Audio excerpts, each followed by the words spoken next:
오늘 저는 창세기 12장 10절 이하의 말씀을 중심으로 해서 비겁하지 말자라는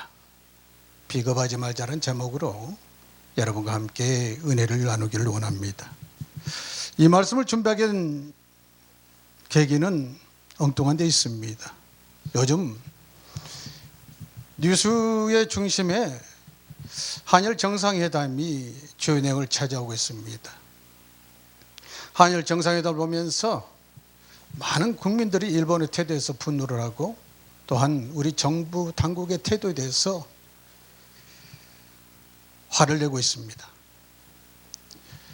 일본은 자기들의 재가를 반성하거나 사죄는커녕 반성도 하지 않고 있습니다.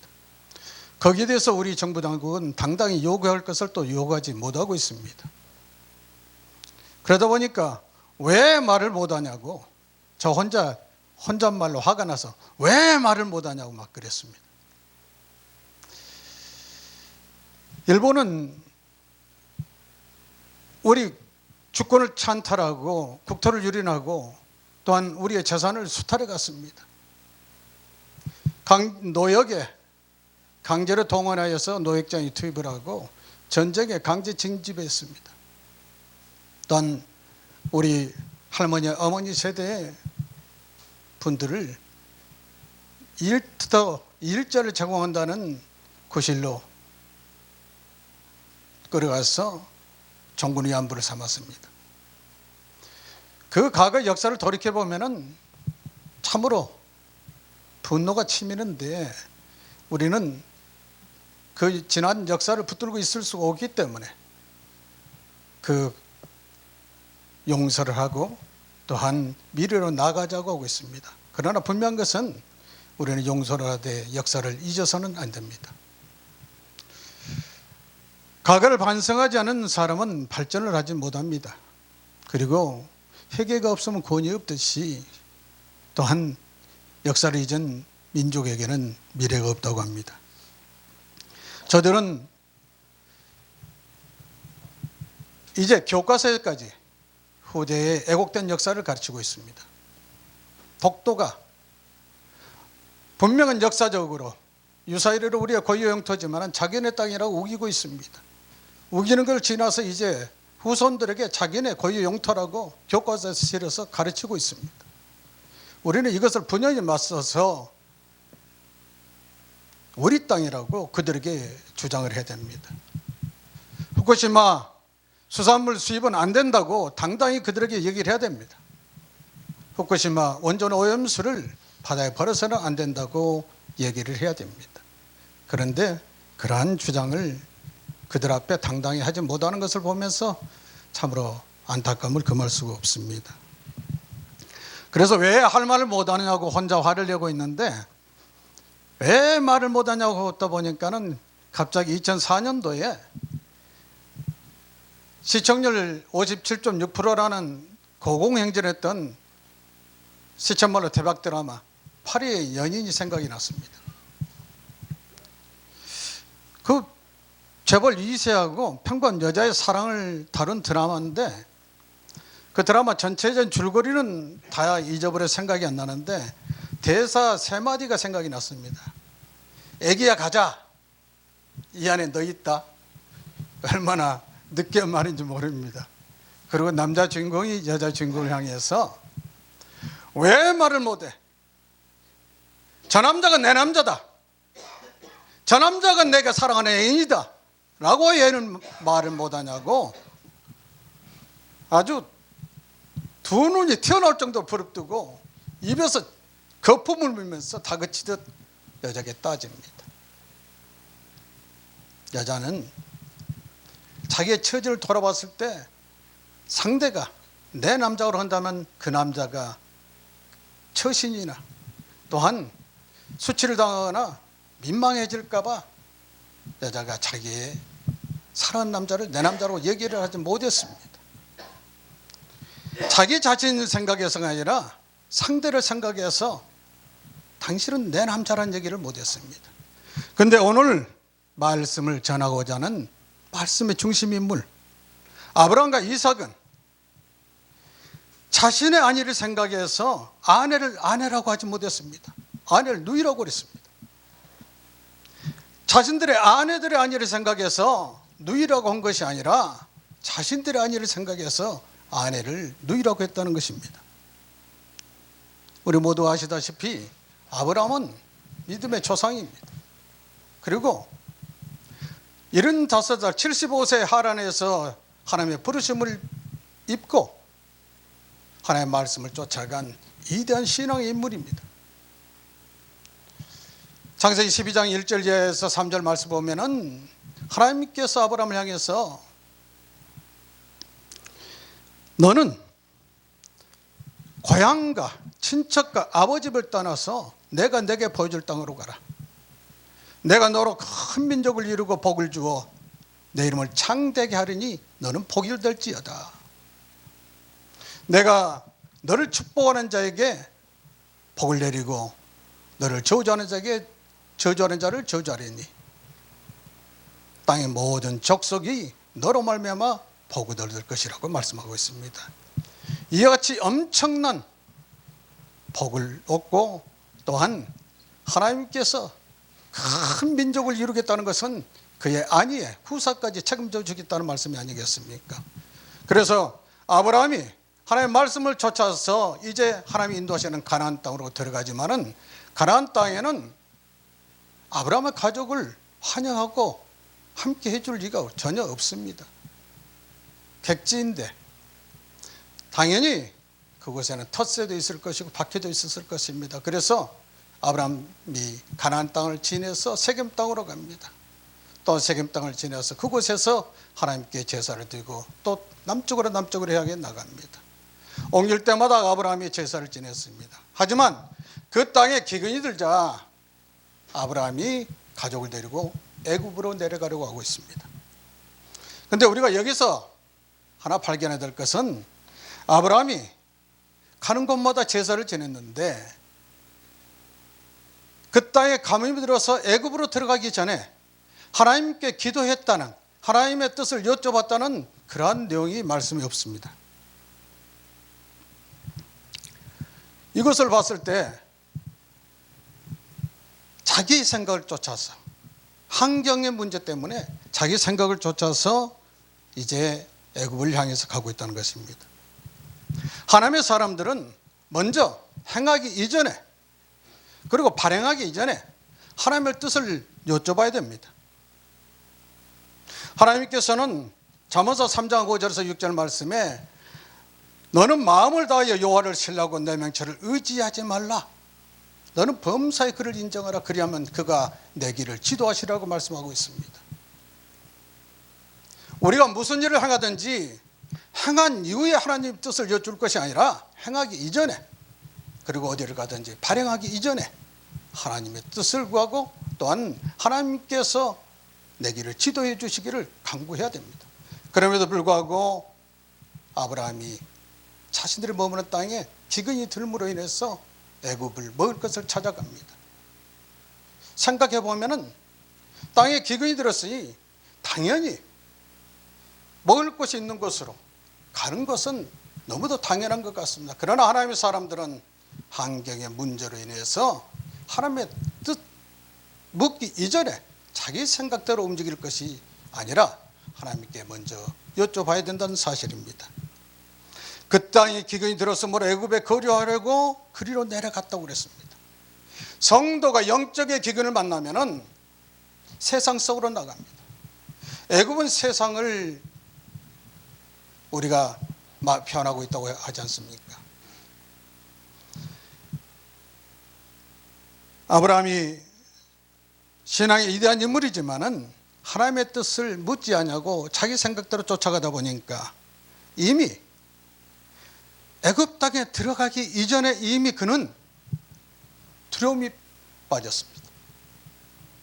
그래서 아내 사를 향해서 당신은 내가 보기에 아리따운 여인이라, 그래서 저들이 나를 주고 당신을 빼앗아갈 것 같으니 이제 누이라고 하자, 이렇게 얘기를 합니다.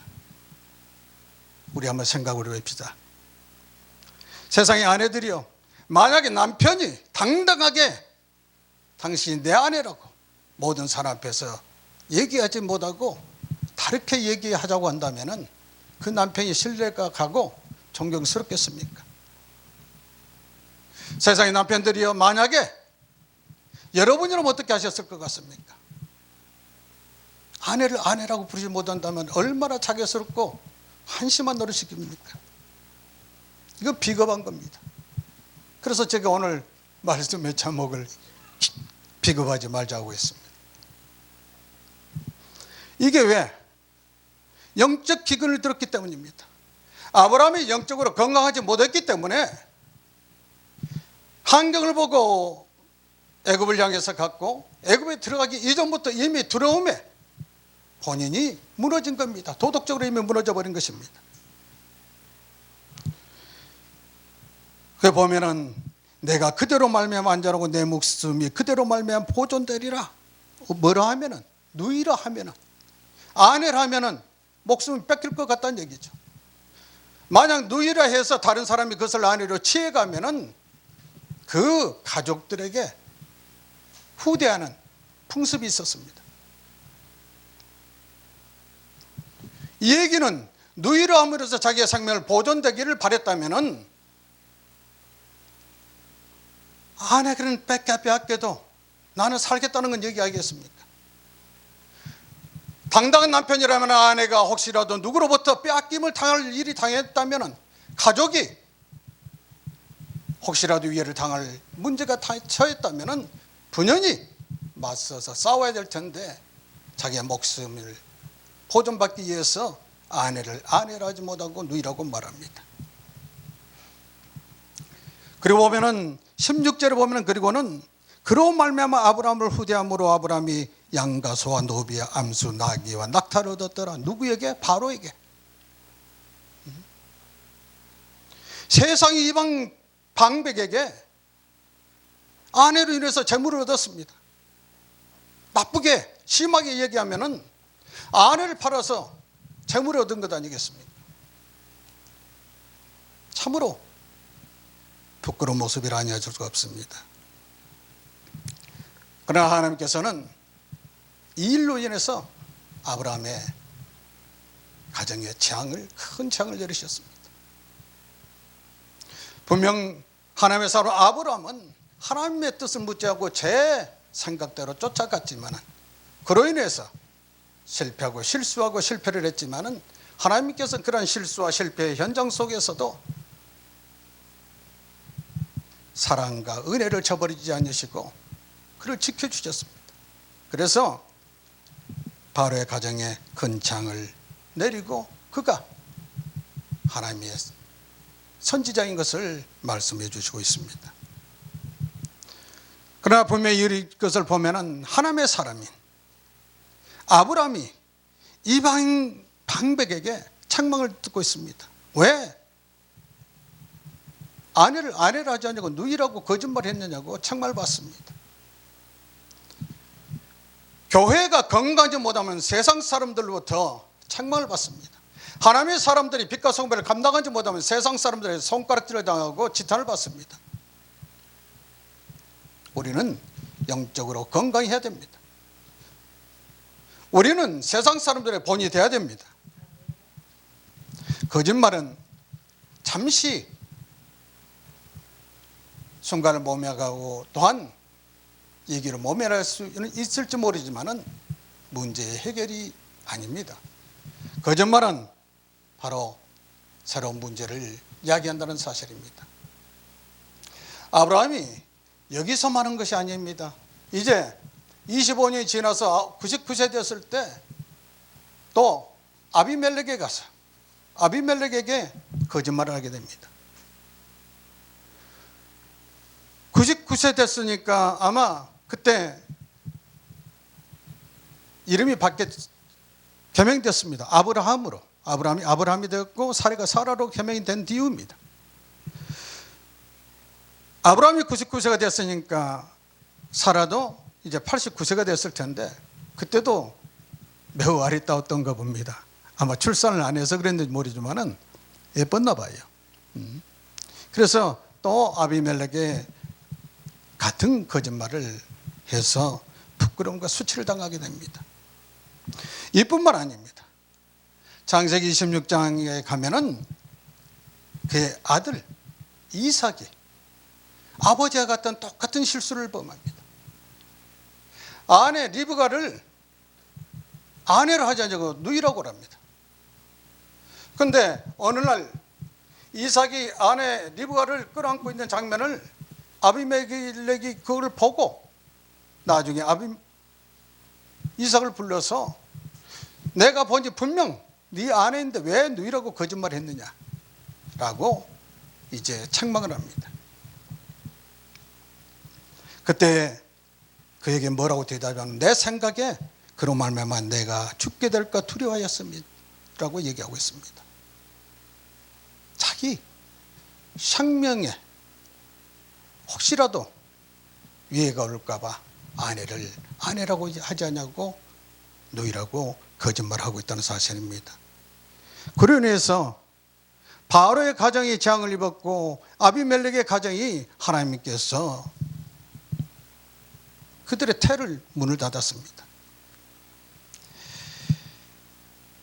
이와 같이 하나님의 사람으로 인해서 세상 사람들이 덕을 봐야 될 텐데 하나님의 사람으로 인해서 엉뚱한 사람들이 하나님으로부터 재앙을 당하고 징계를 당하고 있다는 사실입니다. 저는 기도하고 있습니다. 비겁하지 않냐고 그리고 비굴하지 않냐고 겸손하기를 기도하고 있습니다. 뿐만 아니라 당당할지라도 교만하지 않기를 기도하고 있습니다. 여기에 대해서 나로 인해서 많은 사람들이 하나님의 은혜로 내덕보는 자가 많아지기를 기도하고 있습니다. 하나님의 사람들은 모름지기 하나님의 사람으로 인해서 많은 사람들이 덕을 입어야 합니다.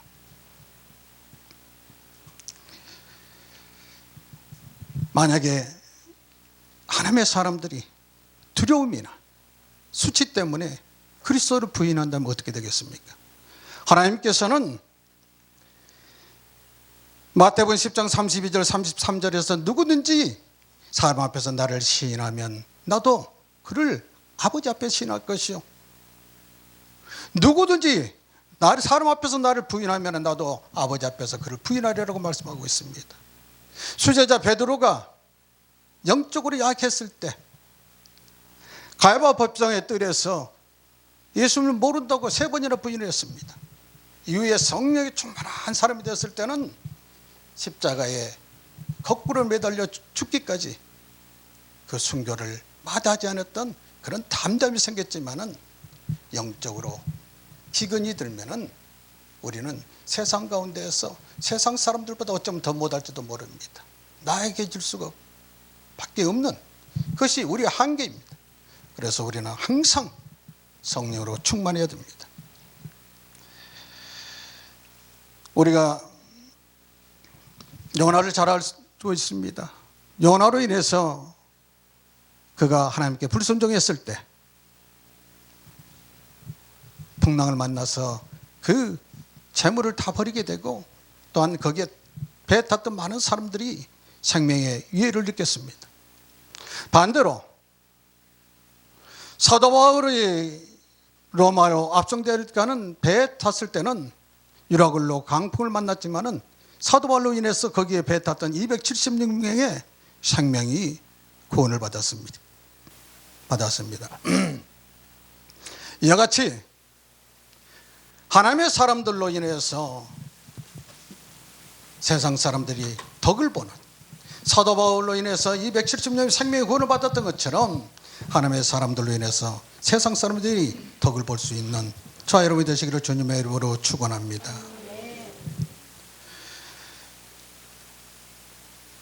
기근 땅의 기근들에서 애굽을 향해 나아갔던